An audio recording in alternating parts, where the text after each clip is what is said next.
Hello students, welcome to Organic Chemistry class for BSc 4th semester। तो students हम discuss कर रहे थे इंट्रोडक्शन टू एनएमआर स्पेक्ट्रोस्कोपी। तो इससे प्रीवियस टू क्लास में हमने थोड़ा सा इंट्रोड्यूस करवाया एनएमआर स्पेक्ट्रोस्कोपी होता क्या है। इसको हम थोड़ा सा क्विकली रिकैप करते हैं। तो वहाँ पे हमने देखा कि जो आपका प्रोटॉन है या न्यूक्लियर है, हम क्योंकि प्रोटॉन एनएमआर के बारे में पढ़ा है तो हम यूजुअली अब यूज़ करेंगे प्रोटॉन के बारे में। ठीक है। जो आपका न्यूक्लियर होता है वो स्मॉल मैग्नेट की तरह बिहेव करते हैं, और जब हम इस न्यूक्लियर को under the influence of external magnetic field लाते हैं तो या वो अलाइन होता था विद द फील्ड, तो उस समय एनर्जी कम होती थी, या वो अपोज होता था विद द मैग्नेटिक फील्ड। ठीक है। तो वहाँ पे दो एनर्जी स्टेट वहाँ पे क्रिएट हो जाते थे, और इस एनर्जी जो गेप है उसको हम डेल्टा ई से रिप्रेजेंट करते थे, और ये delta E correspond to the correspond to the energy of electromagnetic radiation in the IR radio region. ठीक है।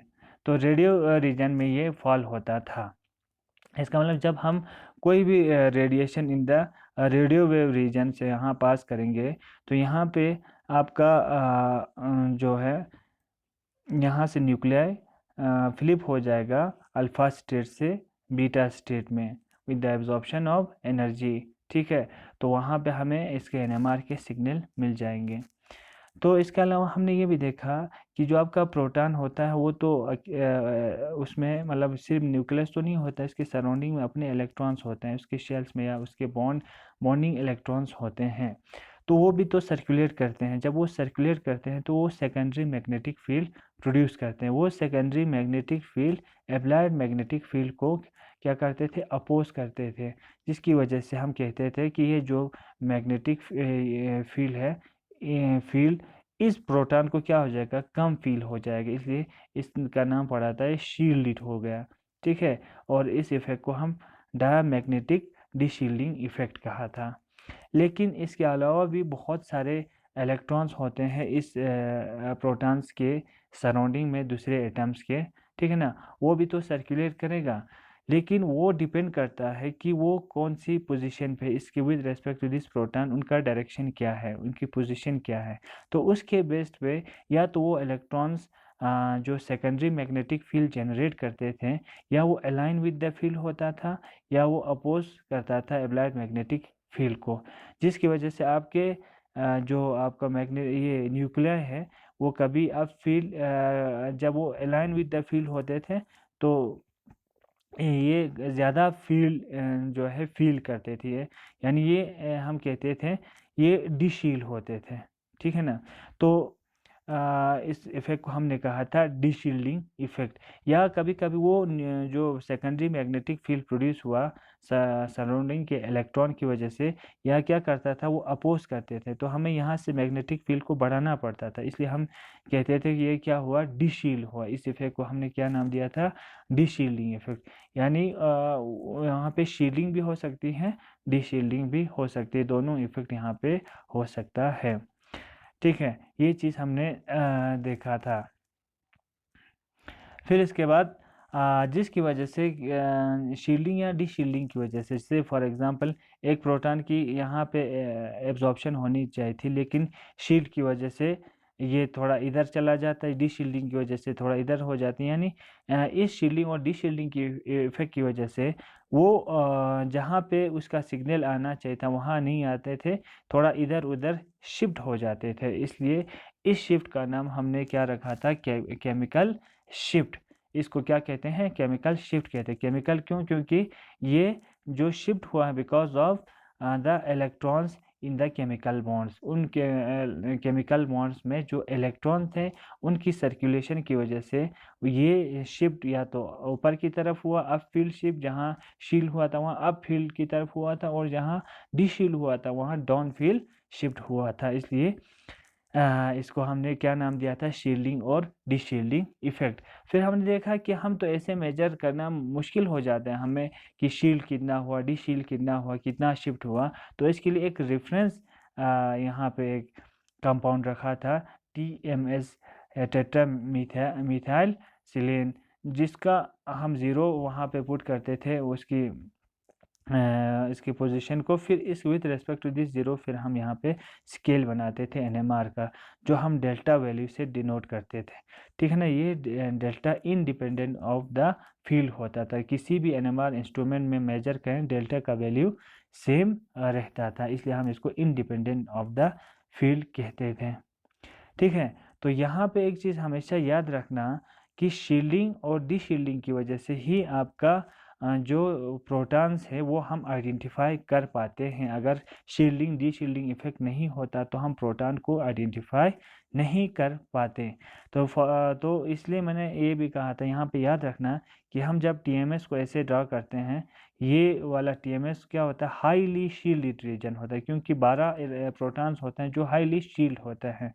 ठीक है ना, शील्ड बहुत, यानी इलेक्ट्रॉन डेंसिटी इनके प्रोटॉन्स के सराउंडिंग में इलेक्ट्रॉन डेंसिटी बहुत हाई होती है और हमें मैग्नेटिक फील्ड को बहुत ज़्यादा अप्लाई करना पड़ता है, इसलिए प्रोटॉन जो होता है वो बहुत ज़्यादा शील्डेड होता है। तो इस रीजन में कोई मतलब रेयर केस में एब्जॉर्प्शन दिखाता है। तो यहाँ हमेशा याद रखना, इस से जब हम जाते हैं तो मैग्नेटिक फील्ड यानी इंक्रीज होता है, और जब हम यहाँ से यहाँ इस साइड से इस तरफ जाते हैं तो फ्रीक्वेंसी, रेडियो फ्रीक्वेंसी जो है वो इंक्रीज होता है। दोनों रिवर्स में, दोनों हम साइमल्टेनियसली हम यहाँ अप्लाई करते हैं। रिवर्स में क्यों हो रहा है, देखो मैंने पहले ही कहा कि जब हम मैग्नेटिक फील्ड को अप्लाई करते हैं तो वहाँ पे एनर्जी गैप प्रोड्यूस होता है ऐसे। ठीक है ना, लेकिन जो ही हम मैग्नेटिक फील्ड को बढ़ाते हैं तो ये एनर्जी सेपरेशन क्या होता है, इंक्रीज होता है, ये बढ़ता जाता है गैप। तो इसका मतलब क्या हुआ, वो न्यूक्लियर जो हाईली शील्डेड हो, बहुत उनके सराउंडिंग में इलेक्ट्रॉन डेंसिटी बहुत ही ज़्यादा हो, वो शील्ड होगा ना, तो उनमें सेपरेशन क्या हो जाएगा, शील्डिंग की वजह से कम हो जाएगा, क्योंकि उनको फील्ड मैग्नेटिक फील्ड का फील्ड कम हो जाएगा।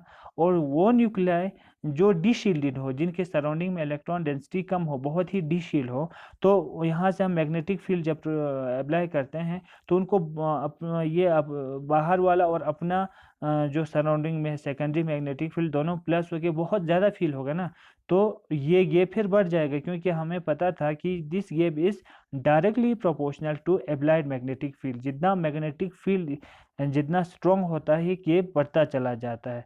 तो इसका मतलब ये हुआ, जो स्ट्रॉन्गली शील्डेड प्रोटॉन्स होता है उनको कम मैग्नेटिक फील्ड पैदा होगा, तो इनमें एनर्जी सेपरेशन क्या होगा, कम होगा। जो स्ट्रॉन्गली डिशील्ड होगा उनको बहुत ज़्यादा मैग्नेटिक फील्ड मतलब फील होगा, इसकी वजह से उनमें सेपरेशन ज़्यादा होगा।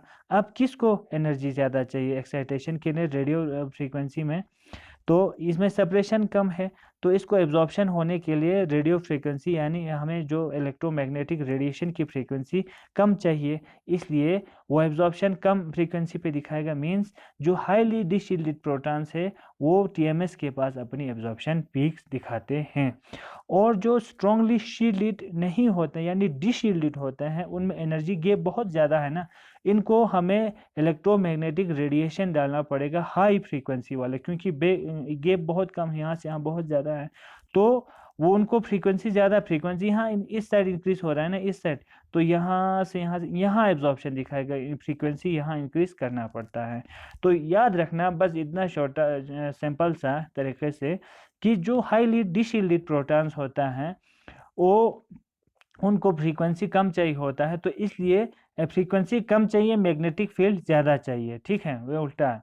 और TMS के पास सिग्नल जब आते हैं इसका मतलब वो हाईली शील्डेड रीजन है, और TMS से जितना दूर चला जाएगा उनका क्या हो जाएगा, TMS से जितना दूर आपको सिग्नल आएगा तो उसका मतलब ये है कि वो हाईली डिशील्डेड है।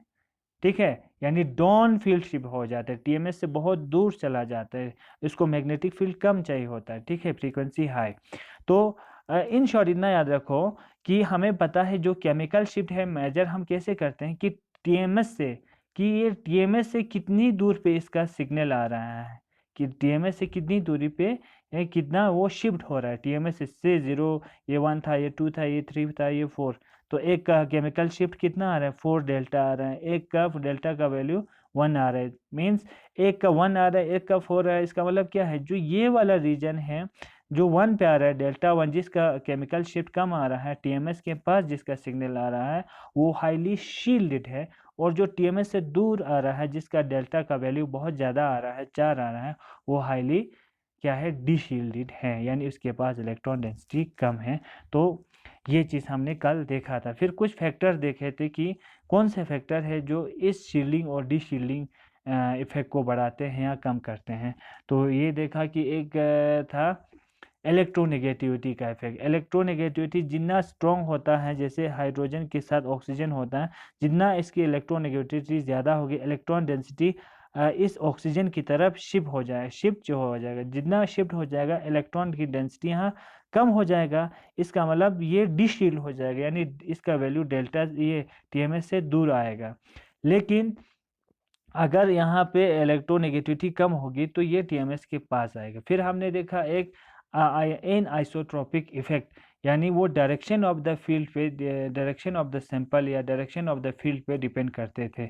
या तो वो डीशील्ड होता था, जैसे आपने बेंजीन में देखा, सारे जो आपके बेंजीन के प्रोटॉन्स होते हैं वो बहुत ज़्यादा डीशील्ड हो जाते हैं बिकॉज ऑफ डीशील्डिंग इफेक्ट, क्योंकि वहाँ पे जो सेकेंडरी मैग्नेटिक फील्ड जनरेट होते थे वो इसको क्या करते थे, रीइंफोर्स करते थे, और इनका वैल्यू 7 से ज़्यादा आते हैं डेल्टा का वैल्यू, यानी हाईली डीशील्डेड। केमिकल शिफ्ट की इंफॉर्मेशन के बेस पे आप शील्डिंग और डीशील्डिंग प्रोटॉन्स को पता कर सकते हैं। तो डियर स्टूडेंट, आज थोड़ा सा हम इसी टॉपिक को आगे बढ़ाएंगे, और आज हम डिस्कस करेंगे दो और फैक्टर जो आपके केमिकल शिफ्ट पे इन्फ्लुएंस करते हैं, और इसके अलावा नंबर ऑफ पीएमआर सिग्नल्स और equivalent and non equivalent protons के बारे में थोड़ा हम डिस्कस करेंगे। Factors affecting chemical shift. तो अब है थर्ड पॉइंट, इसमें हाइड्रोजन बॉन्डिंग। अब हाइड्रोजन बॉन्डिंग से क्या केमिकल शिफ्ट इंक्रीज हो जाएगा कि डिक्रीज हो जाएगा, इसके लिए आपको थोड़ा नॉलेज होना चाहिए कि हाइड्रोजन बॉन्ड कैसे बनते हैं।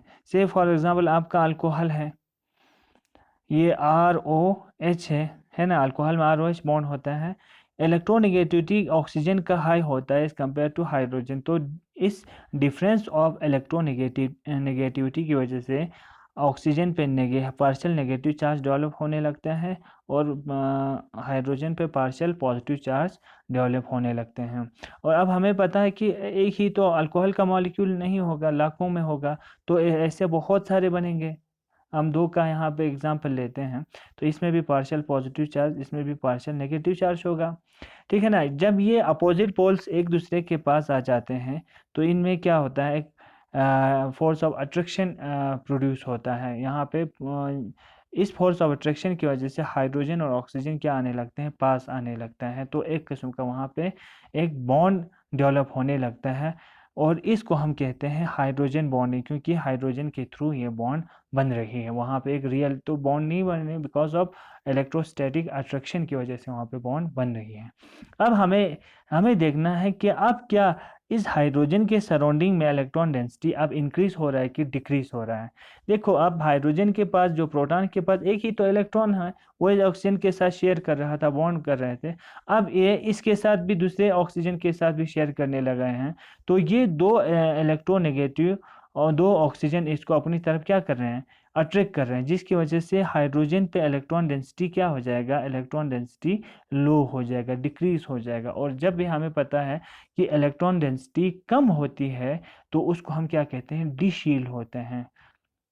जब वो डीशील्ड होते हैं तो वहाँ पे फिर लो फील्ड पे वो क्या दिखाएगा, एब्जॉर्प्शन दिखाएगा, तो इलेक्ट्रॉन डेंसिटी यहाँ पे लो हो जाएगा, तो इसका केमिकल शिफ्ट क्या हो जाएगा, हाई हो जाएगा, यानी केमिकल शिफ्ट जो है डेल्टा का वैल्यू ज़्यादा होगा। और हमेशा याद रखना, अगर आपके पास दो प्रोटॉन है, ठीक है, मैं बोल रहा हूँ CH3 है, ये CH3 वाला प्रोटॉन है, CH3 ये हाइड्रोजन बॉन्डिंग में इन्वॉल्व नहीं होता है ना, ये इसमें इलेक्ट्रोनेगेटिविटी डिफरेंस इतना नहीं है, तो यहाँ हाइड्रोजन बॉन्ड नहीं बनेगा। और आपके पास अल्कोहल का प्रोटॉन्स है, तो दोनों प्रोटॉन तो है ना, ये भी प्रोटॉन है, ये प्रोटॉन भी है, दोनों प्रोटॉन है, तो किसका डेल्टा वैल्यू ज़्यादा होगा, किस में डॉन फील्ड शिफ्ट होगा, तो हम कहेंगे hydrogen which is bonded to alcoholic oxygen, और जो अल्कोहल में होगा उसका डाउनफील्ड शिफ्ट होगा, यानी उसका डेल्टा का वैल्यू हाई होगा, बिकॉज इलेक्ट्रॉन डेंसिटी क्या हो जाते हैं, डिक्रीज हो जाते हैं as compare to this methyl protons. ठीक है, तो हमेशा याद रखो because of hydrogen bonding delta value increase हो जाते हैं बिकॉज ऑफ डीशील्डिंग इफेक्ट, और लो फील्ड पे ये एब्जॉर्ब करने लगते हैं। अब हमारे पास दो टाइप के हाइड्रोजन बॉन्डिंग है। तो ये वाला एग्जाम्पल जैसे हैं, तो इसमें आप देखिए सैलिसिल्डिहाइड में यहाँ पे नेगेटिव चार्ज आएगा इस पे because of more electronegative oxygen, यहाँ पे नेगेटिव चार्ज और यहाँ पे पॉजिटिव चार्ज आएगा। तो इन दोनों के बीच में भी हाइड्रोजन बॉन्ड बनता है। ये विद इन द मॉलिक्यूल बन रहा है ना, किसी दूसरे मॉलिक्यूल के साथ तो नहीं बन रहा है। ये OH तो इसी बेंजीन रिंग के साथ अटैच है, तो उसको हम क्या कहते हैं, intra molecular, with in the molecular hydrogen. तो उस समय भी क्या हो जाएगा, इस प्रोटॉन का हमें अगर NMR में डेल्टा वैल्यू पता करना होगा तो ये डाउन फील्ड हो जाएगा because of deshielding effect due to hydrogen bonding. अब ये जो NMR है, ये हमें एक स्ट्रॉन्ग टूल है कि हम इंटर और इंट्रा मॉलिक्यूलर हाइड्रोजन बॉन्ड को भी क्या कर सकते हैं, डिस्टिंग्विश कर सकते हैं। जैसे फॉर एग्जांपल अभी भी अल्कोहल का हमने एग्जांपल लिया था, जैसे अल्कोहल है, बहुत सारे अल्कोहल ऐसे हैं इनके बीच में हाइड्रोजन बॉन्डिंग बन रहा था। अब मैं इसको इन दोनों सॉल्यूशन को मैं क्या करता हूँ, डाइल्यूट करता हूँ नॉन पोलर सॉल्वेंट से, फॉर एग्जांपल जिसमें कोई हाइड्रोजन बॉन्ड नहीं बनाता हो, जैसे CCl4 है ना, ये एक सॉल्वेंट है CCl4, कार्बन टेट्राक्लोराइड दोनों में मिलाता हूँ। तो अब कार्बन टेट्राक्लोराइड इसको क्या करेगा, डाइल्यूट करेगा। डाइल्यूट करने की वजह से अब इनके बीच में बहुत सारे कार्बन टेट्राक्लोराइड आएगा, हाइड्रोजन बॉन्ड क्या हो जाएगा, ब्रेक हो जाएगा। यानी जो इंटरमॉलिक्यूलर हाइड्रोजन बॉन्ड है वो क्या हो जाएगा, because of addition of CCl4 ये ब्रेक हो जाएगा, बिकॉज ऑफ डाइल्यूशन, डाइल्यूट हो जाएगा ये। और यहाँ पे हाइड्रोजन अगर हम CCl4 ऐड करेंगे तो ये तो एक मॉलिक्यूल है ना, ये एक एंटिटी है, तो इस हाइड्रोजन बॉन्ड को ब्रेक नहीं करेगा क्योंकि एक सिंगल मॉलिक्यूल है। इसके एक और दूसरे मॉलिक्यूल में ये इंटर हो सकते हैं। यानी इन शॉर्ट हम ये कह सकते हैं कि जो इंटर मॉलिक्यूलर, यानी जो बीच में इंटर मॉलिक्यूलर जो हाइड्रोजन बॉन्ड है वो क्या होता है, ये inter molecular hydrogen bonding concentration dependent होता है, कंसंट्रेशन डिपेंडेंट होता है। यानी हाई कंसंट्रेशन होगा तो वहाँ हाइड्रोजन मॉलिक्यूल बॉन्डिंग ज़्यादा बनेगा क्योंकि सब एक दूसरे के पास आएगा। लो कंसंट्रेशन डाइल्यूट करेंगे तो एक दूसरे से दूर चला जाएगा, intermolecular hydrogen bond break हो जाएगा। अब हमें पता है कि हाइड्रोजन बॉन्डिंग की वजह से इलेक्ट्रॉन डेंसिटी क्या होता था, इसके आसपास कम होता था, है ना, हाइड्रोजन बॉन्डिंग की वजह से ये दूसरे के साथ दो इलेक्ट्रोनेगेटिविटी एटम के बीच में आता था। अब hydrogen bonding because of dilution क्या हो रहा है, टूट रहा है, तो ये अब ये OH इस O से क्या हो जाएगा, दूर चला जाएगा। तो इलेक्ट्रॉन डेंसिटी फिर से इस हाइड्रोजन के सराउंडिंग में क्या हो जाएगा, इंक्रीज हो जाएगा। तो इसका मतलब ये अप फील्ड शिफ्ट दिखाएगा। यानी NMR का ये आपका सिग्नल होता था, तो हाइड्रोजन बॉन्डेड मॉलिक्यूल यहाँ सिग्नल दिखा रहा था, लेकिन जो ही हम डाइल्यूट करेगा उसका सिग्नल थोड़ा सा इसकी तरफ TMS की तरफ क्या हो जाएगा, सिग्नल शिफ्ट हो जाएगा, TMS की तरफ शिफ्ट, हाई फील्ड की तरफ शिफ्ट हो जाएगा because of breaking of hydrogen bond. On breaking of hydrogen bond electron density increases around the proton, इसलिए वो क्या होता है, शील्ड हो जाता है और वो अप फील्ड दिखाते हैं। जबकि अगर ये जो बॉन्ड होता वो हाइड्रोजन बॉन्ड इंट्रा मॉलिक्यूलर होता, intra with in the molecule वाला बॉन्ड होता, तो उस पर तो कंसंट्रेशन का असर ही नहीं होता। वो अगर यहाँ पहले भी था, डाइल्यूशन के बाद भी यहाँ रहेगा, जितना डाइल्यूशन करेगा उसका पीक अपनी जगह से हिलेगा नहीं। लेकिन इंटर मॉलिक्यूलर बॉन्ड जितना हम डाइल्यूशन करेगा वो हाई फील्ड की तरफ शिफ्ट होता जाएगा, यानी उसका डेल्टा का वैल्यू कम होता जाएगा। तो ये आप इजीली डिस्टिंग्विश कर सकते हैं हाइड्रोजन इंटर और इंट्रा मॉलिक्यूलर हाइड्रोजन के बीच में बाय यूजिंग NMR टेक्निक। अब और इफेक्ट है वंडरवाल्स डीशील्डिंग। वंडरवाल्स तो आपको पता है, जब इलेक्ट्रोस्टैटिक फोर्स ऑफ अट्रैक्शन की वजह से मॉलिक्यूल पास आते हैं तो उसको हम वंडर वाल्स फोर्स कहते हैं। तो इसमें भी एक रियल बॉन्ड तो नहीं बनता होगा। जब मॉलिक्यूल्स एक दूसरे के पास आते हैं तो वहाँ फोर्स ऑफ अट्रैक्शन प्रोड्यूस होता है। इसी तरह से जब यहाँ एटम्स एक दूसरे के पास आएंगे तो इलेक्ट्रॉन इलेक्ट्रॉन के बीच में क्या हो जाएगा, रिपल्शन हो जाएगा। से फॉर एग्जांपल इस टाइप का है ना, ये प्रोटॉन है, इसके सराउंडिंग में भी अपनी इलेक्ट्रॉन डेंसिटी है।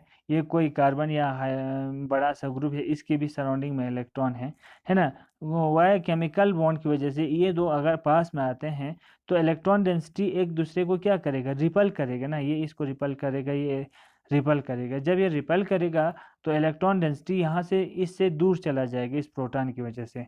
इस प्रोटॉन की साइड से ये थोड़ा सा electron density because of this repulsion वो दूर चला जाएगा। यानी इन शॉर्ट आप ऐसे याद रखो, जब भी किसी प्रोटॉन के पास कोई ऐसा ग्रुप आता है जिसके पास इलेक्ट्रॉन डेंसिटी हो, वो इसको क्या करेगा, पुश करेगा, है ना।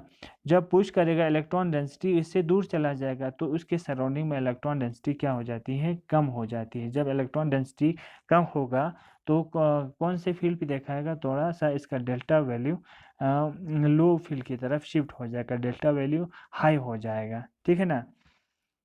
जैसे कि यहाँ एक एग्जांपल है कि the proton hydrogen in the conformationally rigid cyclohexane chair system first, है ना। प्रेजेंट इन द, ये फर्स्ट वाला ही स्ट्रक्चर है आपका, present in steroid skeleton with resonate lower frequency RCH3 than RH, ठीक है। यहाँ R का वैल्यू अगर हम H रखते हैं और इस R का वैल्यू अगर हम CH3 रखते हैं, अगर यहाँ H होगा तो छोटा मॉलिक्यूल है, इन दोनों में क्या हो जाएगा, रिपल्शन कम हो जाएगा, इलेक्ट्रॉन डेंसिटी इधर उधर हिलेगा नहीं। जब हिलेगा नहीं तो ये तो क्या रहेगा, हाईली शील्डेड ही रहेगा ना, तो हाई फील्ड पे ही ये एब्जॉर्प्शन दिखाएगा। लेकिन इस CH3 की जगह पे अगर R की जगह पे हम CH3 डालते हैं तो बड़ा सा बल्कि ग्रुप आ गया ना। तो ये बड़ा सा बल्कि ग्रुप क्या करेगा, ये बड़ा सा बल्कि ग्रुप यहाँ इलेक्ट्रॉन डेंसिटी को इससे दूर, इस हाइड्रोजन से दूर पुश करेगा, जिसकी वजह से ये अब ये इसके सराउंडिंग में इलेक्ट्रॉन डेंसिटी क्या हो जाएगा, कम हो जाएगा। जब इलेक्ट्रॉन डेंसिटी कम हो जाएगा तो लो फील्ड पे ये एब्जॉर्प्शन करने लगते हैं। इसलिए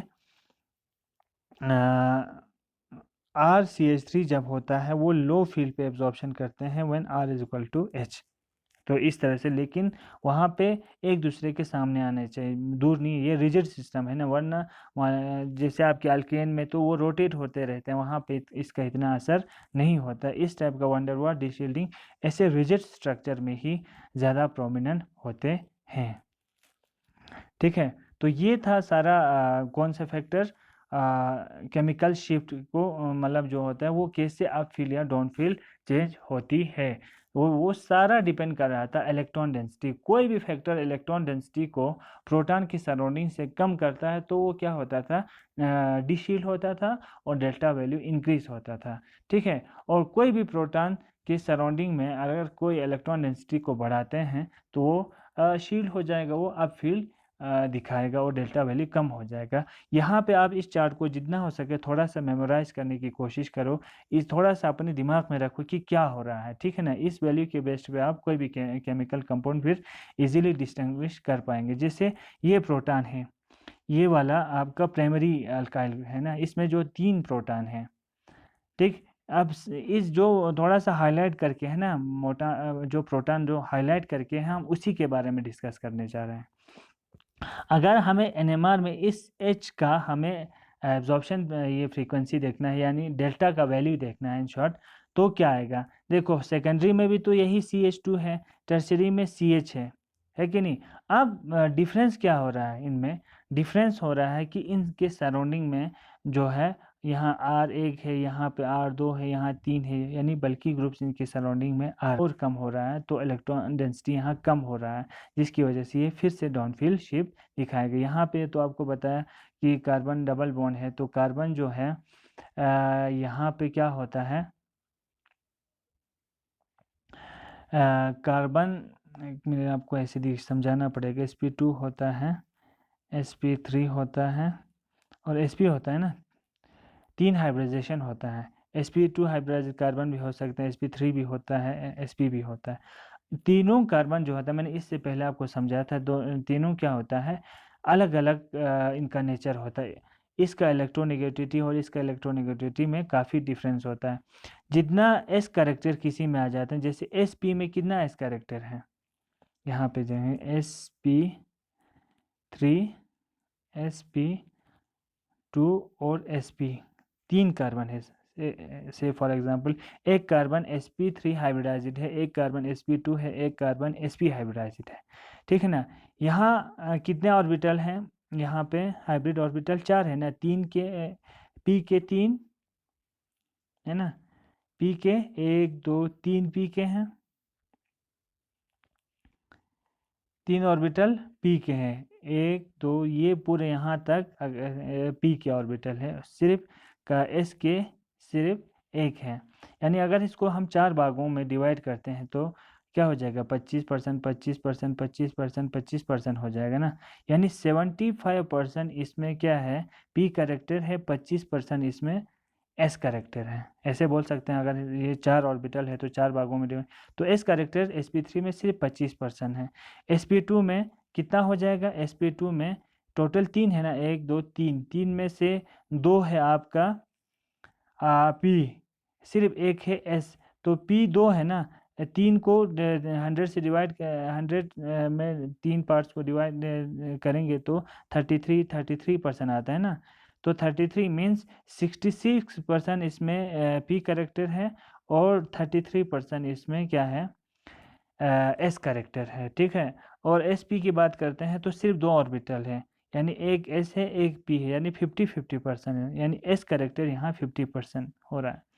इसका मतलब ये हुआ कि जब हम sp3 से sp की तरफ चला जाता है तो s कैरेक्टर क्या होता है, इंक्रीज होता है, और जितना s कैरेक्टर इंक्रीज होता है इलेक्ट्रोनेगेटिविटी उतना ही ज़्यादा इंक्रीज होता है, बिकॉज s का पेनेट्रेटिंग पावर बहुत ही ज़्यादा होता है। और इतना शॉर्ट में याद रखो, जितना s कैरेक्टर, जिस कार्बन में s कैरेक्टर ज़्यादा होगा उसका इलेक्ट्रोनेगेटिविटी क्या होगा, हाई होगा as compare to those carbon which have less s character। अब यहाँ देखिए, यहाँ पे आप इजीली आप पता कर सकते हैं, ये sp2 carbon carbon double bond sp2 है, तो s कैरेक्टर इससे तो थोड़ा ज़्यादा होगा ना, ये सारा sp3 है, तो इसकी वजह से इसका डेल्टा वैल्यू इंक्रीज हो जाता है। क्यों, क्योंकि इसका इलेक्ट्रोनेगेटिविटी बढ़ गया तो हाइड्रोजन से अपने जो इलेक्ट्रॉन डेंसिटी है कार्बन की तरफ शिफ्ट हो जाएगा, और हाइड्रोजन पे इलेक्ट्रॉन डेंसिटी कम हो जाएगा, तो ये अब ये डाउन फील्ड शिफ्ट हो जाएगा, टी शील्ड हो जाएगा, तो इसका डेल्टा वैल्यू क्या हो जाएगा, हाई हो जाएगा। एस्टिलीन में देखिए, एस्टिलीन में तो अभी आपको मैंने दिखाया था, एन आइसोट्रोपिक जो होता है इफेक्ट होता है, जिसकी वजह से इसका वैल्यू नॉर्मल से हट के आता है 1 जबकि 4.6 से ज़्यादा होना चाहिए था। एरोमेटिक में भी 6 से 8.5 के बीच में होता है, बिकॉज वहाँ पर भी कौन सा ये होता था, अच्छा यहाँ देखिए, ये नहीं बताया आपको, CH3 है, ये इस डबल बॉन्ड से थोड़ा सा दूर जा रहा है ना, इसलिए इसका 1.7 ही आ रहा है। एरोमेटिक हमेशा याद रखना, इसको तो रट्टा लगा के 6 to 8.5 के बीच में आता है, ठीक है ना। और एरोमेटिक का यहाँ पे इसका क्या मतलब है, देखो यहाँ का मतलब है कि ये हाइड्रोजन जो इस रिंग के साथ डायरेक्टली अटैच है ना, उनका वैल्यू है 6 से 8.5 के बीच में आता है। लेकिन ऐसे तो हो सकते हैं इस कार्बन के साथ और एक हाइड्रोजन यहाँ दूर अटैच हो सकते हैं ना, उसका वैल्यू इतना नहीं आता है 2.2। तो इसका मतलब आप इजीली आइडेंटिफाई कर पाओगे कि कौन सा हाइड्रोजन डायरेक्टली रिंग के साथ अटैच है और रिंग के साथ अटैच नहीं है, ठीक है। तो यहाँ देखिए OH का मैंने कहा था, because of electronegativity electron density अपनी तरफ हाई इंक्रीज करेगा, हाइड्रोजन पे इलेक्ट्रॉन डेंसिटी क्या हो जाएगा, कम हो जाएगा, तो इसका डेल्टा वैल्यू देखो 3.4 तक पहुंच गया, ठीक है। यहाँ पे भी देखिए इलेक्ट्रोनेगेटिविटी ऑक्सीजन है जो इस कार्बन से इसकी डेंसिटी को अपनी तरफ खींचेंगे, ठीक है। तो जब हम बहुत सारे प्रॉब्लम्स करेंगे तो आपको इजीली समझ में आएगा, जितना मतलब स्ट्रॉन्ग, जैसे यहाँ फ्लोरीन है, फ्लोरीन स्ट्रॉन्गली इलेक्ट्रोनेगेटिव है, हाइड्रोजन की इलेक्ट्रॉन डेंसिटी को अपनी तरफ खींचेंगे, तो यहाँ पे देखो 4.5 की तरफ आ रहा है। तो हम मतलब on the basis of electronegativity हम डिफरेंट टाइप्स ऑफ प्रोटॉन को क्या कर सकते हैं, डिस्टिंग्विश कर सकते हैं। तो आप इन केमिकल शिफ्ट के वैल्यूज़ को जितना हो सके थोड़ा सा मेमोराइज करके रखो, कुछ इंपॉर्टेंट कंपाउंड्स का इनका इनके आसपास आते हैं इतना मतलब आपको होना चाहिए। जैसे एरोमेटिक बोलते ही आपको आना चाहिए कि ये 7 के आसपास ही आएगा इस तरह से, ठीक है। अब नंबर ऑफ पीएमआर सिग्नल। अब जो आपका ये एनएमआर का जो स्पेक्ट्रम है, यानी जो आपको ग्राफ मिलता है ना उसको स्पेक्ट्रम बोलते हैं। जैसे आपको ग्राफ ऐसे ग्राफ मिल गया ऐसे ऐसे, ये जो ग्राफ है ये स्पेक्ट्रम है। ये हमें क्या दिखाता है? ये हमें बताता है कि इस कंपाउंड में जो आप एनालिसिस कर रहे हैं उसमें कितने टाइप के प्रोटॉन्स है। याद रखना, टाइप के, नंबर नहीं बोल रहे हैं, टाइप के प्रोटॉन है ना। कितने टाइप के प्रोटॉन है वो बोल सकते हैं, नंबर नहीं, ठीक है। क्योंकि हमें अभी पता चल गया कि हर प्रोटॉन का जो केमिकल इन्वायरमेंट वो होता है अलग होता है, और जिसका केमिकल इन्वायरमेंट अलग होता है उनका जो फ्रीक्वेंसी ऑफ एब्जॉर्प्शन है वो भी अलग होता है, ठीक है ना। तो इसीलिए वो डिफरेंट पोजीशंस पे क्या करेगा, वो डिफरेंट पोजीशंस पे अपना सिग्नल देगा। जैसे कि फॉर एग्जांपल आपके पास एक CH3 है, इसके यहाँ पे CH2 है, यहाँ पे Cl लगा है, ठीक है। इस प्रोटॉन का इन्वायरमेंट और इस CH का इन्वायरमेंट अलग है ना। ये Cl के जस्ट पास में, बगल में है, ये बहुत दूर है। यानी यहाँ इस इसके क्लोरीन का इलेक्ट्रोनेगेटिविटी का असर इस हाइड्रोजन पे ज़्यादा होगा, इस हाइड्रोजन पे कम होगा, यानी इनका केमिकल इन्वायरमेंट अलग है। इसलिए अब हमें दो सिग्नल आएगा, एक इसकी वजह से, एक CH2 की वजह से, है ना। तो क्योंकि because they have different electronic environment, ठीक। इतना याद रखो, जिनका जो इलेक्ट्रॉनिक इन्वायरमेंट अलग होता है, केमिकल इन्वायरमेंट अलग होता है, उनका डिफरेंट सिग्नल आते हैं। लेकिन इसके बारे में क्या ख्याल है? अगर ये CH3 है, ये भी 3 प्रोटॉन है, ये भी 3 प्रोटॉन एक दूसरे के बगल में, CH3 CH3, they have same chemical environment, दोनों का केमिकल इन्वायरमेंट सेम है, ठीक है ना। तो उस समय सिग्नल सिर्फ एक आते हैं, आपको पता नहीं चलेगा कि कितने कार्बन के साथ कितना हाइड्रोजन अटैच था, ये डायरेक्टली यहाँ से पता नहीं चलेगा। सिर्फ इंटेंसिटी से पता चलेगा, इसकी लंबाई से कितना इंटेंस है, कि ये थोड़ा सा ये ज़्यादा इंटेंस होगा। ये हमें इंफॉर्मेशन देगा कि इसमें नंबर ऑफ प्रोटॉन्स ज़्यादा है। लेकिन जो ही इस CH3 के जगह पे मैं एक H कम करता हूँ और यहाँ CH3 लगाता हूँ और यहाँ एक Cl लगाता हूँ, तो इस प्रोटॉन का, इस दो प्रोटॉन का और इस 3 प्रोटॉन का इन्वायरमेंट क्या होगा, टोटली चेंज हो जाता है। क्योंकि ये यहाँ पे इसका असर ज़्यादा होगा, इस पे कम। उस समय हमें फिर क्या आएगा, दो सिग्नल आएगा। मीन्स हमें इसने इंफॉर्मेशन दी कि कितने टाइप्स के प्रोटॉन है, उनका केमिकल इन्वायरमेंट अलग है। जिनका सेम केमिकल इन्वायरमेंट होता है उनका सेम केमिकल शिफ्ट होता है और एक ही सिग्नल आता है, इसलिए इनको हम क्या इक्विवेलेंट प्रोटॉन्स भी कहते हैं, ठीक है। इक्विवेलेंट प्रोटॉन्स या सेम केमिकल शिफ्ट की वजह से उनको नाम होता है, क्या नाम देते हैं, केमिकल शिफ्ट इक्विवेलेंट भी हम कहते हैं, क्योंकि उनका एब्जॉर्प्शन पोजीशन क्या होता है, सेम होता है। अब थोड़ा सा आपको आइडिया आया है कि जो आपके सैंपल होते हैं वो उसमें एक ही टाइप के प्रोटॉन नहीं हो सकते, डिफरेंट टाइप्स के प्रोटॉन हो सकते हैं, ठीक है ना। और कुछ प्रोटॉन सेम भी हो सकते हैं, तो सेम सिग्नल आएगा, इनका केमिकल शिफ्ट भी सेम होगा, इसलिए इनको हम केमिकल शिफ्ट इक्विवेलेंट प्रोटॉन्स भी कहते हैं। लेकिन बहुत सारे ऐसे प्रोटॉन होगा जिनका केमिकल शिफ्ट इक्वल नहीं होगा, सेम नहीं होगा, तो वो नॉन इक्विवेलेंट प्रोटॉन्स होंगे, ठीक है। तो अब हम ऐसे बोल सकते हैं ना, जो भी इक्विवेलेंट प्रोटॉन्स होते हैं उनकी वजह से सिंगल सिग्नल आते हैं, एक ही सिग्नल आता है, और नॉन इक्विवेलेंट प्रोटॉन्स की वजह से डिफरेंट सिग्नल आते हैं। जितने number of non equivalent protons होंगे उतने ही नंबर ऑफ सिग्नल आएंगे। 3 इक्विवेलेंट प्रोटॉन्स, सिर्फ एक ही सिग्नल। 3 नॉन इक्विवेलेंट प्रोटॉन्स आपको 3 सिग्नल देगा, आपको जानकारी मिलेगा कि इसमें 3 नॉन। अब हमें कैसे पता करना है किसी कंपाउंड में इक्विवेलेंट प्रोटॉन्स है कि नहीं? तो इसके लिए सिंपल सा एक मतलब आपको दिमाग में ही ऐसे ख्याल करना है कि अगर मैं ऐसा करूँगा तो इसका क्या हो जाएगा, है ना। ये सब आपको मतलब इमेजिन करना है। से फॉर एग्जांपल इस प्रोटॉन और इस प्रोटॉन का हमें देखना है क्या ये दो प्रोटॉन इक्विवेलेंट है कि नहीं। तो इसके लिए हम क्या करते हैं, ऐसे ही इमेजिनरी इस हाइड्रोजन को एक Z से कोई दूसरे ग्रुप से हम इसको रिप्लेस करते हैं, तो यहाँ पे क्या आएगा, Z आएगा, है ना, हाइड्रोजन इस, फिर सेकंड टाइम में इस हाइड्रोजन को हम Z से रिप्लेस करते हैं तो यहाँ Z आएगा।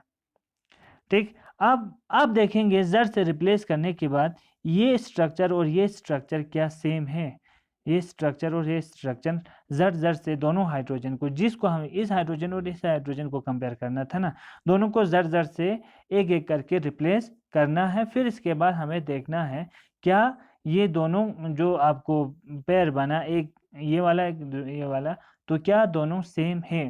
तो यहाँ CH3 है, CZH आ रहा है, CH3 CZH आ रहा है, Cl आ रहा है। अगर मैं इसको थोड़ा सा भी रोटेट करता हूँ तो सेम स्ट्रक्चर, एक दूसरे को रोटेट करेंगे तो सेम स्ट्रक्चर बनेंगे, यानी इनोन्शियोमर आप लोगों ने पढ़ा है ना, वो एक दूसरे के इनोन्शियोमर है।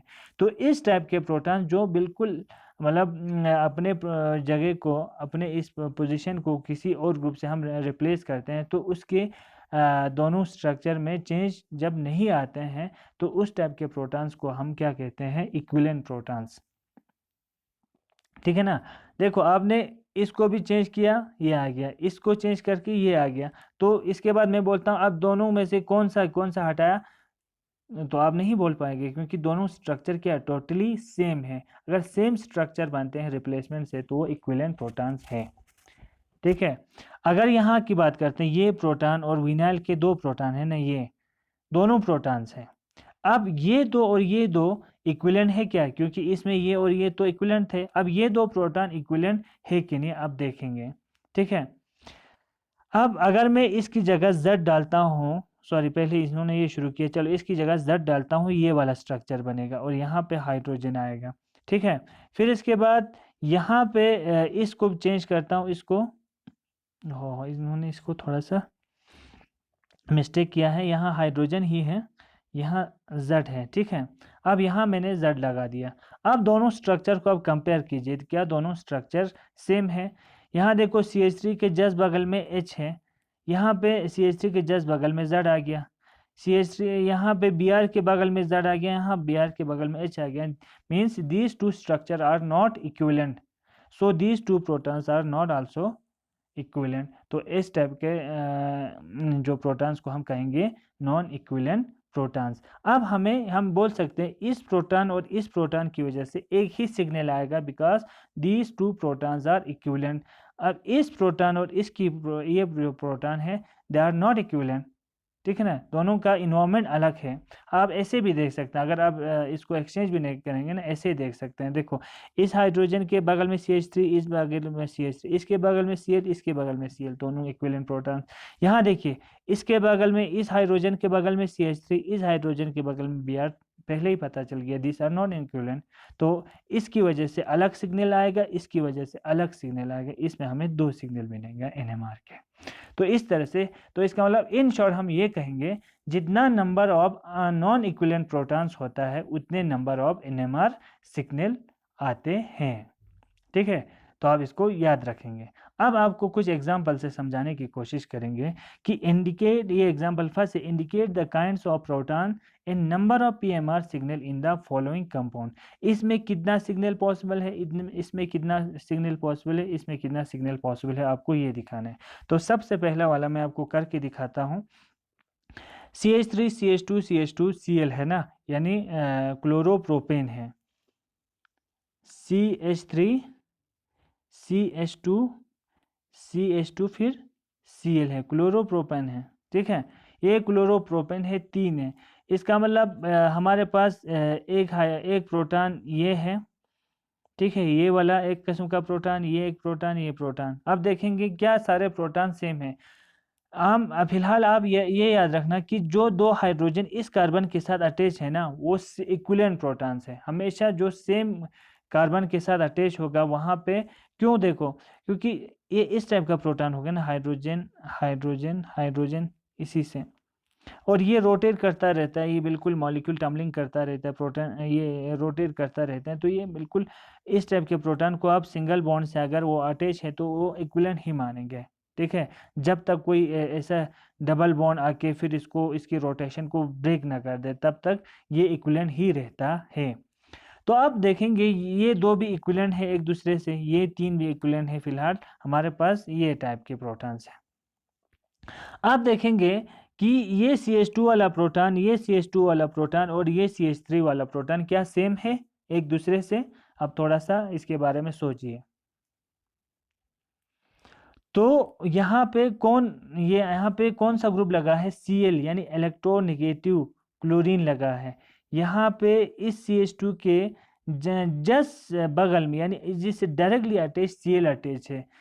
मीन्स ये CH2 इसका मतलब टोटली अलग टाइप का प्रोटॉन बियर कर रहे हैं। ये जो CH2 है इसके बगल में क्या है? CH3 है। मीन्स ये जो CH2 है और ये जो CH2 है टोटली अलग है, तो हम A टाइप के प्रोटॉन मानेंगे, इसको B टाइप के प्रोटॉन मानेंगे, दोनों अलग है ना। अब ये CH3 तो टोटली अलग है, ये CH2 है, ये CH3 टोटली अलग का इन्वायरमेंट है। इसके बगल में 3 प्रोटॉन है, इसके बगल में 2 प्रोटॉन है, तो ये टोटली अलग है ना। तो ये C टाइप का प्रोटॉन हो गया। मीन्स इसमें 3 किस्म के प्रोटॉन्स हैं, so it will show 3 types of signal. तो इसमें NMR सिग्नल कितना आएंगे? 3 NMR सिग्नल आएगा, इसमें 3 NMR सिग्नल आएंगे, ठीक है। इसके बाद इसका देखिए, अब क्लोरीन का पोजीशन क्या हुआ? चेंज हो गया, 2 क्लोरोप्रोपेन बन गया। अब देखेंगे 2 क्लोरोप्रोपेन का स्ट्रक्चर ड्रा करके, CH3, C पे Cl है, H है और CH3 है ना, 2 क्लोरोप्रोपेन ये वाला। अब बताइए, पहले आप देखेंगे ये CH3 है, ये CH3 है, दोनों CH3 है। फिलहाल हम इन दोनों को कंपेयर करेंगे, दोनों CH3 क्या सेम है? ये CH है ना, ये तो टोटली अलग है, CH तो टोटली अलग है, हम इसको A टाइप का प्रोटॉन मानेंगे, ये अलग है दोनों से। अब ये CH3 और ये CH3 का केमिकल इन्वायरमेंट सेम है क्या? ठीक है। अब इस CH3 के जस्ट बगल में क्या है? CH है। नेक्स्ट क्या है? CH है। इसके जस्ट विसिनिटी में या बगल में क्या है? CH है। इससे अगर हम A से जाए तो Cl आ रहा है, इससे भी A से जा रहे हैं तो Cl आ रहा है, ठीक है। तो इसका जो केमिकल इन्वायरमेंट है वो क्या है? इस CH3 का और इस CH3 का सेम है। तो हमारे पास ये CH अलग प्रोटॉन हो गया, CH का प्रोटॉन, उसको A से डिनोट करेंगे।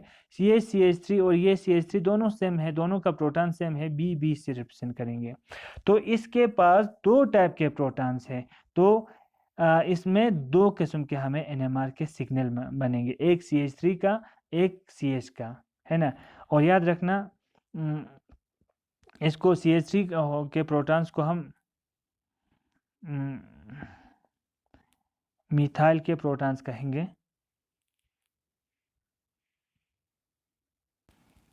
CH2 होगा तो मिथिलीन कहेंगे, मिथिलीन के प्रोटॉन्स, और CH ही होगा तो मीथाइन के प्रोटॉन्स कहेंगे, ठीक है।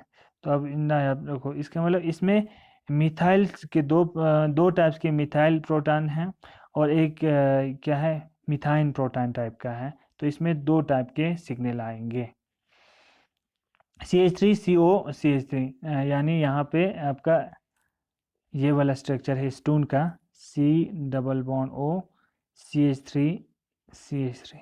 अब इसमें कितने केमिकल सिग्नल आएंगे? इस कार्बन पे तो कोई प्रोटॉन है नहीं, तो इसका कोई सिग्नल आएगा ही नहीं। इस पे CH3 है, CH3 है, क्या दोनों सेम है? अब देखेंगे, CH3 तो फिलहाल एक साइड से तो हमें लग रहा है कि ये इक्विवेलेंट है। इसके जस्ट सराउंडिंग में, जस्ट इसके विसिनिटी में CO है, इसके भी जस्ट बगल में CO है, बाकी तो कुछ देखना ही नहीं। तो ये और ये सेम है, एक ही टाइप का प्रोटॉन है, तो एक ही सिग्नल इसमें आएगा।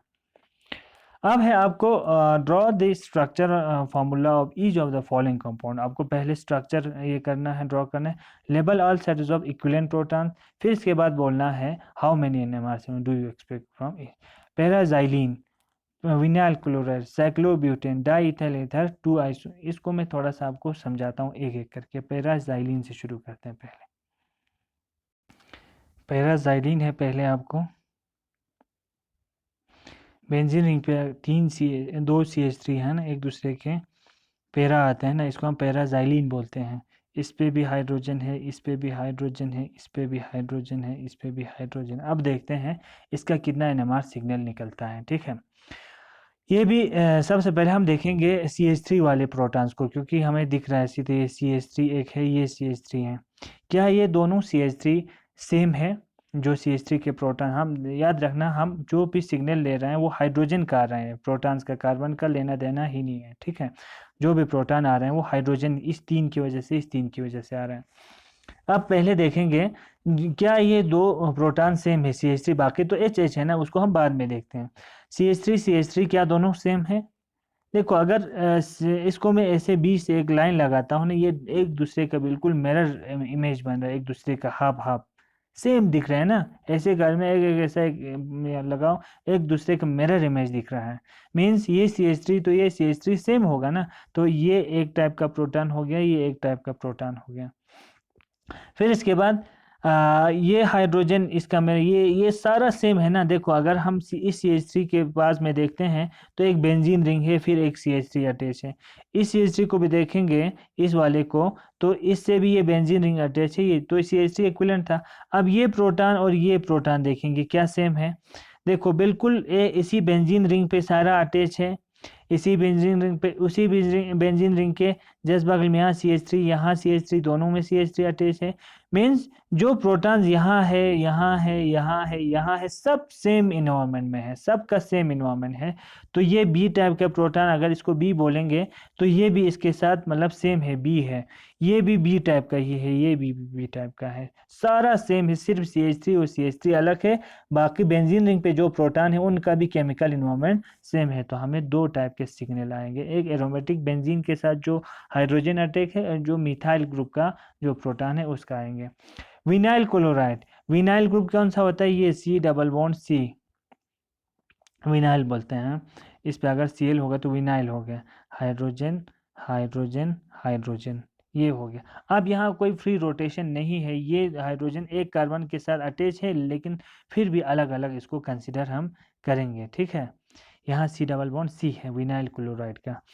अब देखेंगे इस प्रोटॉन को हम A बोलेंगे। अब देखेंगे इस प्रोटॉन जैसा सारा है क्या, इस प्रोटॉन के जस्ट बगल में क्या है,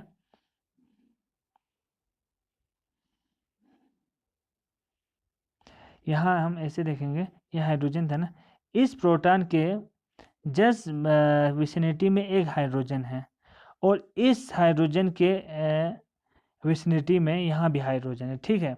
इस हाइड्रोजन के विसिनिटी में एक क्लोरीन है, इस हाइड्रोजन के विसिनिटी में एक हाइड्रोजन है, यहाँ इस साइड में भी हाइड्रोजन है। मीन्स इस हाइड्रोजन का और इस हाइड्रोजन का केमिकल इन्वायरमेंट अलग है। तो ये अगर इसको हमने ए माना तो ये ऑटोमेटिकली क्या हो जाएगा, बी हो जाएगा। अब बी और इस एच, ये जो एच बचा उसको कंपेयर करेंगे। इस एच के जस्ट अपोजिट में क्या है, यहाँ जस्ट एक कार्बन के साथ एच अटैच है ना। और ये वाला जो एच है इसके सराउंडिंग में Cl है, ठीक। अब यहाँ देखेंगे इस वाले कार्बन को और इस वाले कार्बन को, हाइड्रोजन को हम कंपेयर करेंगे। इस हाइड्रोजन के जस्ट बगल में Cl है, यानी सेम कार्बन के साथ अटैच करके Cl है। इस हाइड्रोजन के सेम वाले कार्बन पे जो अटैच है वो क्लोरीन ही हाइड्रोजन है। इसका मतलब ये अलग टाइप का प्रोटॉन हो गया, इसको हम C से लेबल करेंगे। मीन्स इसमें 3 टाइप्स के प्रोटॉन है, तो 3 NMR सिग्नल आएंगे। अब है साइक्लोब्यूटेन। साइक्लोब्यूटेन का मतलब हो गया 4 कार्बन है साइक्लिक फॉर्म में, ठीक है। तो कितने प्रोटॉन्स आएंगे, CH2 CH2 CH2 CH2 आएंगे। क्या सारे प्रोटॉन सेम है? बस एक के बगल में CH2, एक के बगल में CH2 CH2 CH2, सब CH2 है, एक किस्म का एनवायरनमेंट है, कोई दूसरा ग्रुप तो लगा ही नहीं, सारा कार्बन कार्बन बॉन्ड है। तो अगर इसको हम ए टाइप का प्रोटॉन कहेंगे, ये भी ए टाइप का प्रोटॉन ही, ये भी एक का है, ये भी है, सब एक टाइप के प्रोटॉन है इसमें, तो एक ही सिग्नल आएगा।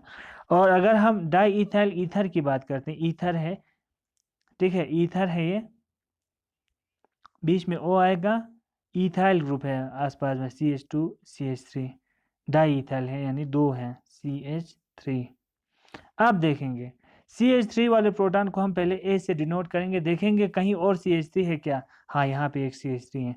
क्या ये CH3 और ये CH3 के प्रोटॉन सेम है? इस CH3 के बगल में CH2 है, इस CH3 के बगल में CH2 है, फिर इस CH2 के नेक्स्ट में O है, इस CH2 के नेक्स्ट में O है। अगर मैं इससे भी ऐसे ऐसे प्लेन लगाऊंगा, दोनों एक इक्वल पार्ट्स में डिवाइड हो रहा है ना, तो इसका मतलब ये CH3 और ये CH3 का केमिकल इन्वायरमेंट सेम है, तो ये ए टाइप का प्रोटॉन हुआ, तो ये भी ए टाइप का प्रोटॉन हो गया। अब हमारे पास मिथिलीन के प्रोटॉन है, CH2 वाले प्रोटॉन, इसको हम B से लेवल करते हैं। अब देखेंगे ये और ये CH2 सेम है क्या? CH2 के पास CH3 है, CH2 के पास भी CH3 है, CH2 के पास O है, इसके पास भी O, मतलब सेम जिस तरह से ये CH2 के सराउंडिंग में है, इस तरह से इस CH2 इसको B होगा, तो ये वाला भी B हो गया। तो इसमें दो टाइप के प्रोटॉन्स है, तो दो सिग्नल आएंगे। ठीक है, इस तरह से आप कर सकते हैं। 2 isomers of C2H4Cl2, C2H4Cl2, C2 है, C2 है, H4 है, H4 है, दोनों को हम ऐसे लगाते हैं एक आइसोमर में। ठीक है, और Cl2 है, Cl, एक में यहाँ Cl रखते हैं, एक में यहाँ Cl रखते हैं, CH2 CH4 हो गया ना। और दूसरे को अब यहाँ ड्रॉ करते हैं, C H है, H है,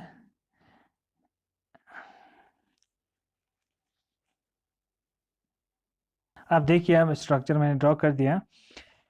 यहाँ देखिए ये CH2 है मिथिलीन प्रोटॉन, ये CH2 प्रोटॉन है, दोनों के पास Cl अटैच है, Cl अटैच है, चाहे Cl ऊपर हो या नीचे हो, उससे हमें कोई लेना देना नहीं है, क्योंकि ये फ्री रोटेशन है, वो सिंगल बॉन्ड है तो रोटेट होते रहते हैं, सारा स्ट्रक्चर सेम होता रहता है। और ये हाइड्रोजन सिंगल बॉन्ड वाले कार्बन के साथ अटैच है, तो ये हाइड्रोजन और ये हाइड्रोजन भी क्या है, इक्विवेलेंट है। अब हमें कंपेयर करना है इस हाइड्रोजन ये CH2 के हाइड्रोजन और इस CH2 के हाइड्रोजन क्या सेम है, तो दोनों के साथ Cl अटैच है, इसके साथ भी Cl अटैच है, मीन्स अगर हम इसको ए टाइप के प्रोटॉन कहेंगे तो ये भी ए टाइप के प्रोटॉन्स होगा, तो इसमें एक ही सिग्नल आएगा। अगर हम इसकी बात करते हैं तो यहाँ दो Cl एक कार्बन के साथ अटैच है, ये सॉरी Cl है, यहाँ Cl अटैच है, ये Cl है, एक कार्बन के साथ दो Cl अटैच है, एक कार्बन के साथ CH3 है, तो ये CH3 वाले प्रोटॉन को हम A कहेंगे, तो ये तो CH है ना, मिथाइन प्रोटॉन है, और दो का क्लोरीन भी अटैच है, तो ये B टाइप का प्रोटॉन हो गया, तो इसमें दो नॉन इक्विवेलेंट प्रोटॉन्स है, तो दो सिग्नल आएंगे। मीन्स हम आइसोमर को भी by using NMR spectroscopy distinguish कर सकते हैं। देखो आपको केमिकल फार्मूला से बिल्कुल आप कंफ्यूज हो जाएंगे कि कौन सा स्ट्रक्चर किसका है, तो NMR हमारे मदद करता है कि कौन सा स्ट्रक्चर है जिसमें Cl एक ही कार्बन पे है, कौन सा स्ट्रक्चर है जिसमें Cl दोनों कार्बन पे है, तो ये दोनों आइसोमर का आप ये कर सकते हैं। 3 isomer of di methyl cyclopropane A B C है, 2 3 एंड 4 NMR सिग्नल्स रेस्पेक्टिवली हैं। अब साइक्लोप्रोपेन का स्ट्रक्चर आप पहले ये कीजिए, 3 आइसोमर डाई मिथाइल साइक्लोप्रोपेन, दो मिथाइल ग्रुप हैं, जैसे आपका ये साइक्लोप्रोपेन ऐसे बनाएंगे ना, साइक्लोप्रोपेन, ठीक है, डाई मिथाइल है, तीन आइसोमर आपको बनाना पड़ेगा, तीन। ठीक है, तो हर किसी के पास अपना जो होगा हाइड्रोजन भी होगा, जो भी होगा, ऐसे एक बॉन्ड होगा ना ऊपर की तरफ। नीचे वाले बॉन्ड को मैं अलग कलर से दिखाऊंगा ताकि आपको थोड़ा सा अंदाज़ा हो जाए, प्लेन के ऊपर है, ये प्लेन के ऊपर वाले बॉन्ड है, ठीक है। और प्लेन के नीचे वाले बॉन्ड को हम इस कलर से दिखाएंगे, जैसे ये प्लेन से नीचे है, हाँ ऐसे, इसके नीचे है ये वाला कलर, सब इसके नीचे वाले बॉन्ड है, नीचे नीचे, यहाँ पे नीचे बॉन्ड है, ये भी नीचे वाला बॉन्ड है, ये भी नीचे वाला बॉन्ड है। ठीक, अब हमारे ये है डाई मिथाइल था ना साइक्लोप्रोपेन, ठीक है, डाई मिथाइल साइक्लोप्रोपेन था। अब जो डिफ्रेंशिएटिंग वाला ग्रुप होगा वो मिथाइल ही ग्रुप होगा, क्योंकि दो मिथाइल है, यही डिफ्रेंशिएट करेगा। थोड़ा मैं अलग कलर यूज़ करूँगा इसके लिए, CH3 डाई मिथाइल है ना, CH3 एक को मैं एक ही कार्बन पे रखता हूँ, से मैं यहाँ ही रखता हूँ CH3, ठीक है ना, इस कार्बन के साथ एक ही कार्बन पे मैंने दो CH3 रखा, हाइड्रोजन हाइड्रोजन, एक आइसोमर ये बनेगा, ठीक है। अब इसमें मैं ऊपर वाले पे CH3 यहाँ रखता हूँ, इसमें फिर मैं इसके अपोजिट वाले यहाँ पे CH3 रखता हूँ, तो हाइड्रोजन हाइड्रोजन हाइड्रोजन हाइड्रोजन, सब अलग बन गया ना, स्ट्रक्चर अलग है। अब यहाँ ही मैं CH3 रखता हूँ, एक में मैं अपोजिट में CH3 रखता हूँ, इसके अपोजिट में यहाँ CH3, 3 आइसोमर ड्रॉ करना था ना, ये हो गया आसानी से, H और H। बस अब देखिए इसका क्या सिग्नल हो सकते हैं। पहले ये A है, B है, C है, 3 स्ट्रक्चर बने आपको। अब देखिए इनमें कितने स्ट्रक्चर ये आइसोमर पॉसिबल है, कितने सिग्नल पॉसिबल है। इन तीनों आइसोमर का क्या जो NMR सिग्नल है, क्या वो अलग आएगा कि सेम आएगा। ये CH3 है, ये CH3 है, क्या इन दोनों का केमिकल इन्वायरमेंट सेम है। इस वाले CH3 को मैं ए बी सी तो हमने यहाँ यूज़ किया ना, इसको हम 1 2 3 ही यूज़ करेंगे, यानी स्ट्रक्चर फर्स्ट, स्ट्रक्चर सेकंड। अब इसको मैं ए से रिप्रेजेंट कर रहा हूँ, CH3 को ए। और कहीं CH3 दिख रहा है क्या इस स्ट्रक्चर में, इस स्ट्रक्चर में यहाँ CH3 है, क्या केमिकल इन्वायरमेंट सेम है। देखेंगे इस CH3 के जस्ट बगल में आमने सामने क्या है, ये रिंग के ऊपर सोचना, हाँ रिंग के ऊपर है, अगल बगल में HH है। इस CH3 इस रिंग के नीचे है, नीचे वाले। अगर एक कागज़ आप इस तरह से ट्रेंगल के फॉर्म में काटो तो कागज़ के ऊपर एक CH3 लगा है, कागज़ के नीचे एक CH3 है, कागज़ के ऊपर एक हाइड्रोजन, कागज़ नीचे 2 हाइड्रोजन है। तो इस CH3 के अपोजिट में भी 2 हाइड्रोजन है, यानी दोनों का केमिकल इन्वायरमेंट सेम है। ये ए टाइप का प्रोटॉन हो गया तो ये भी ए टाइप का प्रोटॉन हो जाएंगे। फिर ये हाइड्रोजन को हम बी से रिप्रेजेंट करेंगे, क्या ये हाइड्रोजन और वो हाइड्रोजन सेम है, वो देखेंगे आप। ये बी टाइप का जो हाइड्रोजन है, देखेंगे इस हाइड्रोजन के बगल में CH3 है, इस हाइड्रोजन के बगल में भी CH3 है, सेम केमिकल इन्वायरमेंट, ये भी बी टाइप का हो गया। इसके अपोजिट में H है, ये भी सेम है। अब यहाँ H, इस H को देखेंगे, इस H के भी जस्ट अपोजिट में CH3 है, जिस तरह से इसके था, ठीक है। इसके जस्ट बगल में H है, जैसे इसका था, तो ये भी B का हो गया, तो ये भी B टाइप का प्रोटॉन हो गया। सिमिलरली इस तरह से आप देखेंगे तो ये भी B टाइप का प्रोटॉन है। इसका मतलब इसमें 2 टाइप के प्रोटॉन, एक CH3 के प्रोटॉन और ये जो रिंग के कॉर्नर्स पे जो प्रोटॉन है, इसमें 2 टाइप के प्रोटॉन है, A और B टाइप्स के, यानी इसमें 2 सिग्नल ही आएगा NMR में। अब यहाँ जाते हैं CH3 वाले, CH3 को हम A से रिप्रेजेंट करेंगे, क्या अब ये दोनों CH3 बराबर है, देखेंगे एक CH3 के अपोजिट में एक CH3, एक CH3 के अपोजिट में CH3, दोनों का बड़ा आइटम तो सेम है। इस CH3 के बगल में H है, इसके भी बगल में H है ना, इसके भी बगल में H है, क्योंकि सारा ट्रायंगल सब सेम होता है ना दोनों के आसपास में। इस CH3 के भी अपोजिट में H है, इस CH3 के भी अपोजिट में H है, इस CH3 के जस्ट यहाँ पे H है, इसके भी जस्ट अपोजिट में अगर ऐसे देखेंगे ना, ऐसे यहाँ भी H है, तो ये भी यहाँ पे CH3 दोनों सेम है, तो A टाइप के CH3 हो जाएगा A, ठीक है। अब यहाँ देखिए आप, अब हाइड्रोजन को देखेंगे क्या सेम है, जो इसको ड्रॉ कर दिया ताकि आपको इजी हो जाए। ये CH3 तो हमने देखा दोनों सेम है, A टाइप के हैं। अब हमें कन्फ्यूजन था कि हाइड्रोजन टाइप के प्रोटॉन सेम है कि नहीं, ये जो मतलब इस रिंग के कॉर्नर के साथ। ये आप डायरेक्टली देखिए, ये हाइड्रोजन को आप B मानिए इस वाले को, ठीक है। फिर दूसरा हम बाद में क्लियर देखेंगे क्या क्या है।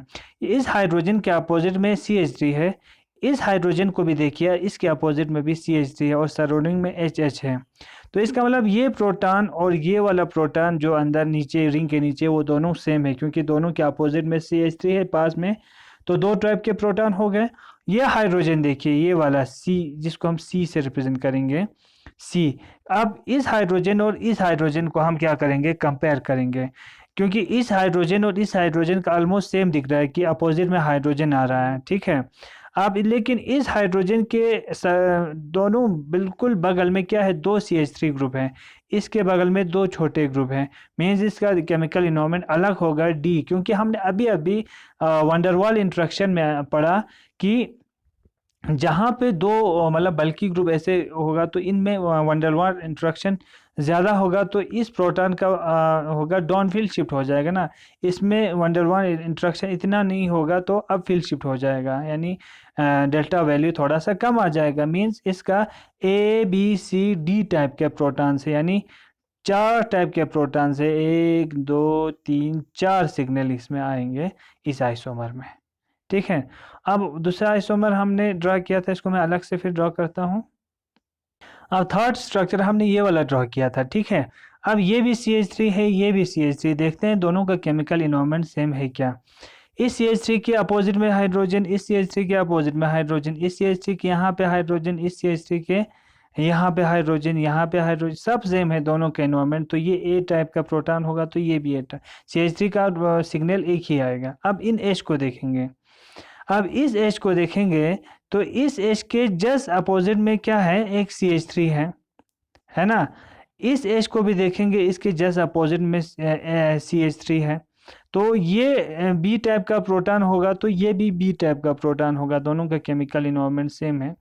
और अगर हम इस हाइड्रोजन को सी मानेंगे, क्योंकि इसके अपोजिट में H है, इसके भी अपोजिट में H है, इसके यहाँ पे CH3 है, इसके यहाँ पे CH3 है, पूरे केमिकल इन्वायरमेंट अगर देखें तो ये जो C है ये और ये सेम है, ये प्रोटॉन्स। तो इसमें 3 टाइप के प्रोटॉन्स है, तो इसमें 3 सिग्नल आएंगे।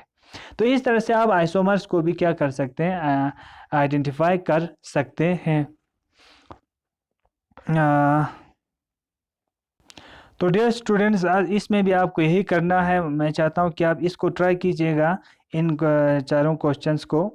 और अगर प्रॉब्लम है तो फिर से आप मुझे गूगल क्लासरूम के कमेंट सेक्शन में कमेंट कर सकते हैं। इसको आप ऐसे असाइनमेंट भी मैं आप लोगों को ये भेजूंगा, तो इस चीज़ को आप कर लेना, ताकि आपको मतलब आगे जाने से पहले इसकी प्रैक्टिस हो जाए।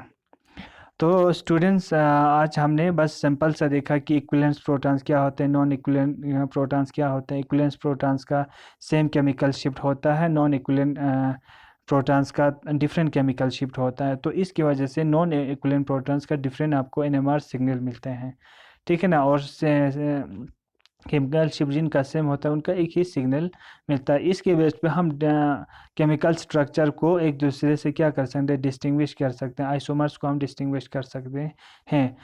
तो कल हम देखेंगे नेक्स्ट वाले लेक्चर में कि हम कैसे ये डिफरेंट सिग्नल्स को रिप्रेजेंट करते हैं।